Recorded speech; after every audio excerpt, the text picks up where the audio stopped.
사울의 회심 후에 생긴 일. 사도행전 9장 20절로 31절. 그러면 사울의 회심 후에 일어난 일은 무엇인가? 20절에 보면 즉시로 각 회당에서 예수의 하나님의 아들이심을 전파하니라고 하였다. 즉시로란 말은 신앙 성장의 가장 중요한 비결이다. 마귀의 전술 전략 가운데 중요한 것은 소위 지연작전이란 것이 있다. 그러는 동안 열심은 식어지고 주님과의 사이에 간격이 생긴다. 그러나 바울은 즉시로 전파하였다. 전파의 장소는 각 회당이라고 하였다. 회당은 사울이 회심 전에 유대교를 위해서 봉사하던 곳이다. 따라서 바울의 전도는 몇 배의 효과를 나타낼 수 있었다. 그러면 바울의 전도의 내용은 무엇인가? 예수께서 하나님의 아들이 되신다는 것이었다. 베드로가 주는 그리스도시요 살아계신 하나님의 아들이시니이다.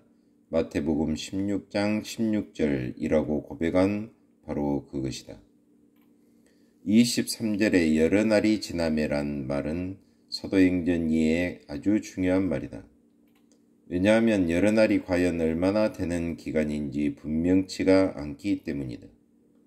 그러나 많은 주석가들은 이 기간을 바울이 아라비아에 가 있었던 3년간의 기간으로 생각한다. 갈라디아서 1장 17절에 보면 바울은 이렇게 고백한다. 나보다 먼저 사도된 자들을 만나려고 예루살렘으로 가지 아니하고 오직 아라비아로 갔다가 다시 다메섹으로 돌아갔노라.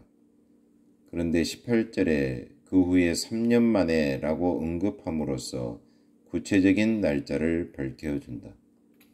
이때 유대인들 사이에는 사울을 죽이려는 공모가 있었다고 하였다.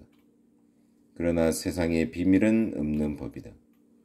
더구나 주님의 택한 그릇을 없애려는 흉계가 밝혀지지 않을 리가 없다. 우리는 어떤 방법을 통해서 유대인들의 공모가 사울에게 알려졌는지는 알 수 없다. 그러나 한 가지 확실한 것은 하나님께서 그의 종들을 보호하고 계신다는 것이다. 바울은 이 계획에 대하여 고린도후서 11장 32절 33절에서 다음과 같이 기록하고 있다. 다메섹에서 아레다 왕의 방백이 나를 잡으려고 다메섹 성을 지킬새 내가 강주리를 타고 들창문으로 성벽을 내려가 그 손에서 벗어났노라. 본문 24절은 바로 이 사실을 기록한 것으로 보여진다. 26절에 사울이 예루살렘에 가서 제자들과 사귀고자 하였다는 말은 아라비아에서의 3년 후에 일어난 일이다. 그러나 다 두려워하여 그의 제자됨을 믿지 아니하였다. 여기에는 두 가지 이유가 있었기 때문이었다. 첫째로 그들이 바울의 과거를 생생하게 기억하고 있었기 때문이다. 그가 얼마나 기독교인들을 핍박했으며 특히 얼마나 스데반을 박해했는지 잊지 않고 있었다. 둘째로 바울이 회심 후에 3년 동안 행방불명이었기 때문이다. 따라서 그들이 바울을 의심하는 것은 이상할 것이 없다. 그때 구브로의 바나바가 사울의 신분을 보증하여 예루살렘으로 데리고 갔다. 바나바는 사도행전 4장 36절 37절에 기록된 대로 모든 재산을 사도들에게 바친 모범적인 성도였다. 구브로는 다소에 가깝게 위치하고 있어서 바나바는 바울에 대해 잘 알고 있는 처지였다. 그뿐 아니라 바나바는 예루살렘에도 잘 알려진 위치에 있었기 때문에 그의 동행은 예루살렘의 사도들의 의심을 풀어주기에 충분하였다. 갈라디아 1장 18절에 의하면 바울은 예루살렘에 15일간 머물러 있었다고 한다. 바나바는 두 가지를 언급하였다. 다메섹에서 바울이 부활의 주님을 만났고 바울이 어떻게 부활의 주님을 증거했느냐는 구체적 증거를 말하였다.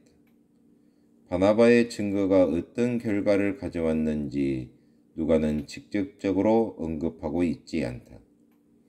다만 28절에서 바울이 제자들과 함께 있었다는 것과 예루살렘을 출입했다는 말로 바울이 예루살렘 교회에서 인정받게 되었음을 간접적으로 언급하고 있다.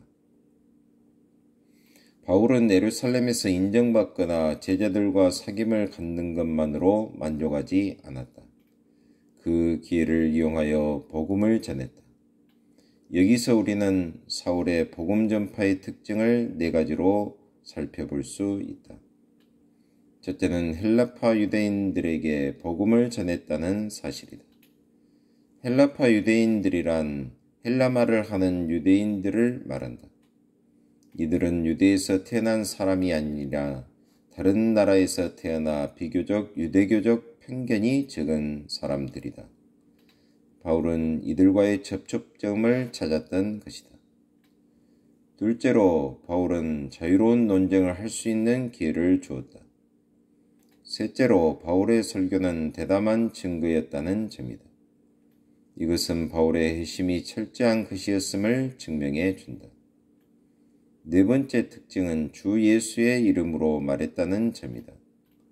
이것은 바울이 그의 그리스도로부터의 권위를 주장한 것을 말해준다. 이러한 다메섹에서 일어난 꽃같은 일이 예루살렘에서도 일어났다. 그것은 바울을 죽이려는 음모가 일어난 것으로 이는 바울이 유대교에 얼마나 위협적인 인물이었는가를 보여준다. 그러자 예루살렘의 형제들, 신자들이 피하도록 길을 열어주었다. 가이사라를 거쳐 다소로 보내었던 것이다. 이때의 경험을 바울은 갈라디아서에서 이렇게 기록하고 있다.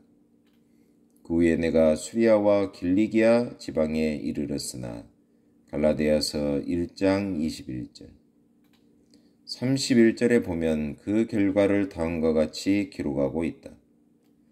그리하여 온 유대와 갈릴리와 사마리아 교회가 평안하여 든든히 서가고 주를 경외함과 성령의 위로로 진행하여 수가 더 많아지니라.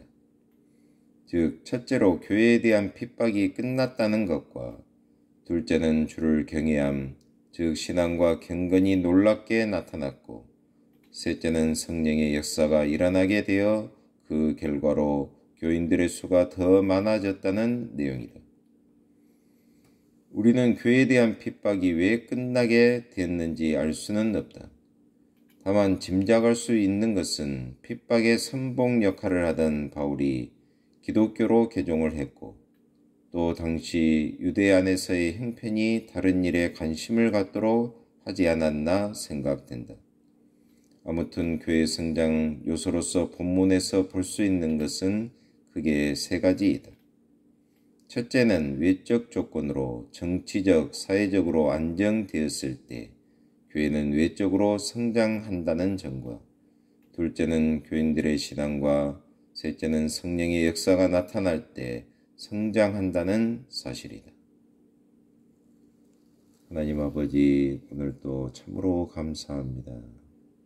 성령의 역사로 교회가 재건되고 부흥하는 놀라운 한국교회가 되게 하여 주옵소서. 예수 그리스도의 이름으로 기도하옵나이다. 아멘.